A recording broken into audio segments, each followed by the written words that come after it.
يا هلا والله، شلونكم؟ شخباركم؟ طبعا رجعت لكم مقطع جديد وتصريحات نارية وخيانات للبلد وما نعرف شنو الصاير. خليكم ويا المقطع ولايك واشتراك وتابع للأخير ويلا يعني. شلونكم أصدقائي؟ طبعا مثل ما تعرفون، آخر يومين طلع المدرب أكرم سلمان وتحدث على مباراة العراق والسعودية بالخليجي اللي صارت وصار بها اتفاق وكذا، واتهم بها اللاعبين. قالوا اللاعبين يعني خذلوني وخذلوا الوطن، واتهمهم بالخيانة. طبعا يعني قال احنا من خلصت المباراة اللاعبين عماد محمد وبقية اللاعبين قال لهم ليش ما سجلتوا؟ فيقولوا لي انت هيك سويت ويانا وهيك سويت ويانا واحنا يعني عناد بيك.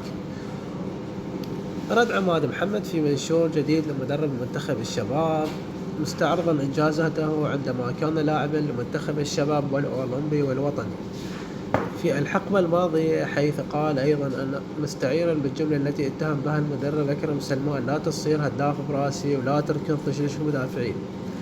ثم ختمها بهاشتاج نحن لا نخون الوطن. ويبدو هذا الرد على ما تحدث به مدرب المنتخب الأسبق أكرم سلمان عن المباراة قبل يومين في أحد البرامج التي أثارت الجدل في وقتها مع المنتخب السعودي، حيث طلب المدرب من اللاعبين حسب قول الكابتن عماد محمد بأن لا يلعب المباراة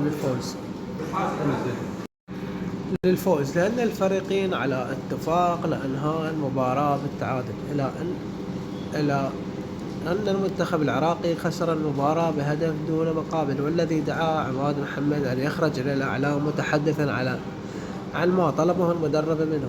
وقد تحدث المدرب أكرم سلمان في هذا اللقاء بأسرار لم يتطرق إليها مدرب منتخب سابق، ومنها الحرب على اللاعبين المحترفين في أوروبا، هذا بالإضافة إلى تدخل الأحزاب وجهات منفذة في عمله بفرض اللاعبين على كادر المنتخب الوطني. يذكر أنه في بعض المباريات نشاهد كلام المدرب أكرم سلمان حقيقة الحرب على اللاعبين المحترفين. آخر مباراة جمعت المنتخب العراق الأولمبي مع منتخب الكويت الأولمبي، والهجمات اللي صارت بالشوط الأول من جهة اليمين لو يمرر كرة الاسكندر أوراها كان طلعنا ب2-0 على الأقل شيء. ولكن محاربة بعض اللاعبين وبلد كذلك مشكلة يا أخي، مشكلة.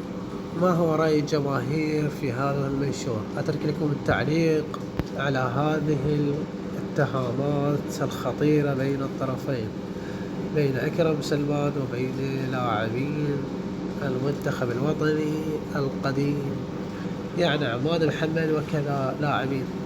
كما نعلم جيدا أن يونس محمود أخذ إنذار في بطولة أسياد آسيا المباراة النهائية حتى ما يلعب ضد قطر. تتذكرون؟ لو ما تتذكرون اكتبوا لنا بالتعليقات وخلونا لايك واشتراك حتى نستمر وياكم بنشر مزيد من المقاطع. راح أخليكم تصريح عماد محمد. مع السلامة.